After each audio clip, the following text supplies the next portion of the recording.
आज हम प्रत्यावर्ती परिपथ में दो अवयवों को जोड़ेंगे। प्रतिरोध, प्रेरक तत्व और धारिता को अलग अलग अध्ययन कर लिया है। आज दो अवयवों को एक साथ जोड़ेंगे, दो एलिमेंट को एक साथ जोड़ेंगे, प्रतिरोध और प्रेरक तत्व आर और एल के रूप में। तो आज का टॉपिक यही रहेगा, प्रतिरोध और प्रेरक तत्व प्रत्यावर्ती परिपथ में जुड़े हो, अर्थात आर और एल के रूप में जुड़े हो।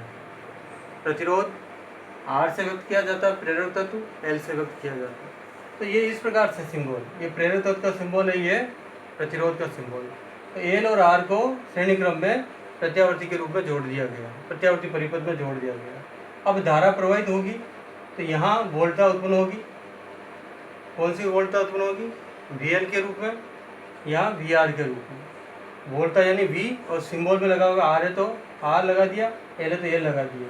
तो यहाँ पर अपन प्रतिरोध के बारे में पढ़ चुके हैं। प्रतिरोध में कलांतर कितना होता है? शून्य होता है। शून्य होता है तो एक्स अक्ष पे ये समांतर रूप में प्राप्त होगा। और प्रेरक तत्व में प्लस π/2 यानी 90 डिग्री प्लस में आता है, तो ये 90 डिग्री प्लस में आएगा। तो दोनों के मध्य दो चीज़ें एक साथ आई है तो इस रूप में व्यक्त कर सकते हैं। ये 0 डिग्री वीआर के रूप में, 90 डिग्री वीएल के रूप में, और ये परिणामी सदिश होगा ओ से डी के मध्य में ई के रूप में प्राप्त होगा। और अगर V बराबर V0 पढ़ेंगे तो V लिख सकते हैं। E और V दोनों वोल्टता के रूप में माना जाता है। तो प्रत्यावर्ती विद्युत वाहक बल का समीकरण है E बराबर E0 साइन ओमेगा टी। पहला समीकरण हो गया E बराबर E0 साइन ओमेगा टी। तो E बराबर E0 साइन ओमेगा टी पहला समीकरण है। अब वोल्टता कितनी होगी? R पर VR उत्पन्न हो रहा है तो VR बराबर क्या, ओम का नियम क्या था? V बराबर IR, R बराबर V बटा इस V बराबर IR। तो VR उत्पन्न हुआ वोल्टेज V बराबर IR।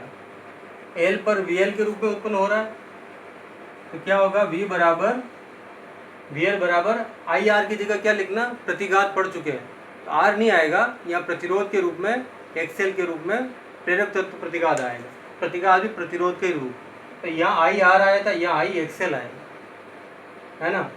और XL का मान पढ़ चुके हैं, L ओमेगा होता है तो I तो चलेगा ही, XL I L ओमेगा भी लिख सकते हैं अपन।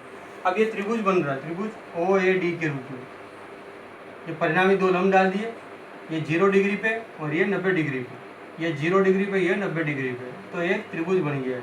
लंब डाल दिया OAD के रूप में। तो अपन पढ़ चुके हैं ये VL है तो समांतर भुजा भी VL ही कहलाएगी। तो ये तो हो गया VR के रूप में, ये हो गया VL के रूप में। तो ये पाइथागोरस प्रमेय बन रहा है त्रिभुज OAD के रूप में। पाइथागोरस प्रमेय बराबर कर्ण स्क्वायर बराबर आधा लंब स्क्वायर। कर्ण स्क्वायर के रूप में क्या आएगा? E square. आधार और लंब के रूप में क्या आएगा? VR स्क्वायर और VL स्क्वायर।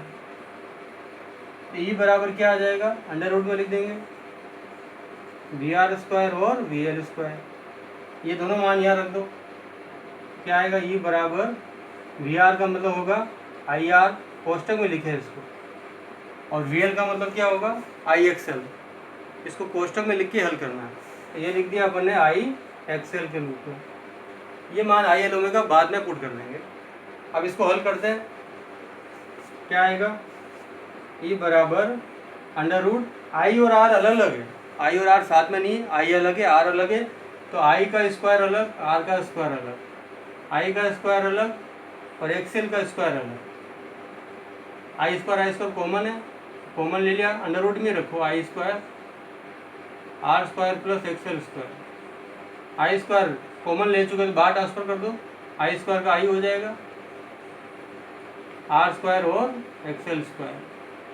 तो इसमें धारा का मान भी ज्ञात कर सकते हैं, यानी कि ये जो अंडर रूट है E के नीचे ट्रांसफर कर तो धारा का मान भी आ जाएगा। तो I बराबर आ जाएगा E बटावा अंडर रूट R स्क्वायर और XL स्क्वायर। तो ये धारा के रूप में आ गया। पर यहाँ मेन कंडीशन ज्ञात करनी है, प्रतिबाधा क्या आएगी। तो I को इसके नीचे ट्रांसफर करो, E बटा I बचेगा क्या? R स्क्वायर और XL स्क्वायर। E बटा I प्रतिरोध की परिभाषा पढ़ी थी अपन ने, प्रतिरोध, प्रतिबाधा, प्रतिघात तीनों की परिभाषा पढ़ी थी। E बटा I से प्रतिबाधा बनती है, यानी कि Z से व्यक्त करते हैं। किससे व्यक्त करते हैं? Z से। तो सूत्र आ गया Z बराबर R स्क्वायर और XL स्क्वायर, या Z बराबर R स्क्वायर। XL का मान क्या होता है यहाँ पर? XL का मान होता है L ओमेगा। क्या होता है? L omega. IL ओमेगा नहीं है, L ओमेगा से, क्योंकि यहाँ पर I तो ट्रांसफर कर चुके हैं। तो L ओमेगा मतलब L स्क्वायर और ओमेगा स्क्वायर, या ये लिखो या ये लिखो। तो प्रतिबाधा का मान प्राप्त कर लिया, धारा का मान प्राप्त कर लिया। अगर यहाँ कलांतर प्राप्त करना चाहे अपन, यानी कि कोण जो बन रहा है वो फाई के रूप में, तो लंब बटा आधार के रूप में टेन फाई प्राप्त होता है। तो टेन फाई बराबर लंब बटा आधार यानी वी एल बटावा वी आर, वी एल बटावा वी आर। वी एल बराबर क्या होता है, आई एक्सएल और आई आर, यानी एक्सएल बटावा आर, और टेन इधर भेजेंगे तो फाई बराबर भी ज्ञात कर सकते हैं, टेन इनवर्स एक्सएल बटावा आर। तो ये कलांतर भी आगे ज्ञात कर सकते हैं। और वक्र जो बनेगा ग्राफ वगैरह ये तो ई के रूप में चलेगा, और 90 डिग्री प्लस के रूप में चलता तो जैसे पूर्व में अध्ययन किया था उसी तरह से ये डॉट के रूप में आई चलेगा।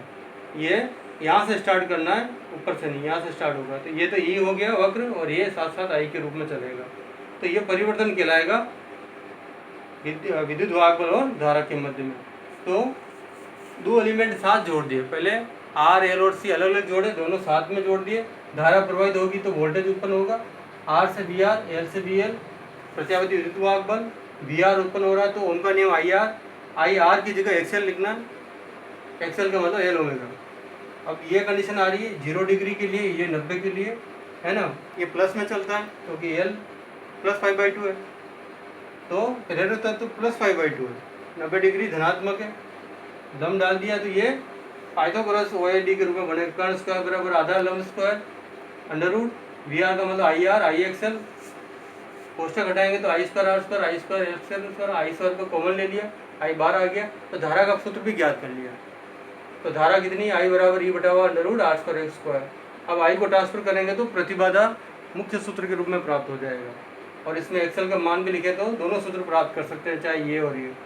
कलांतर भी प्राप्त कर लिया अपन ने, टेन फाई बराबर लंब बटा आधार, कलांतर टेंजेंट के रूप में प्राप्त करते हैं, एक्सएल बटा आर, आई से आई कट गया, और फाई बराबर टेन इनवर्स एक्सएल बटा आर के रूप में, और ये वक्र के रूप में भी प्राप्त कर सकते हैं।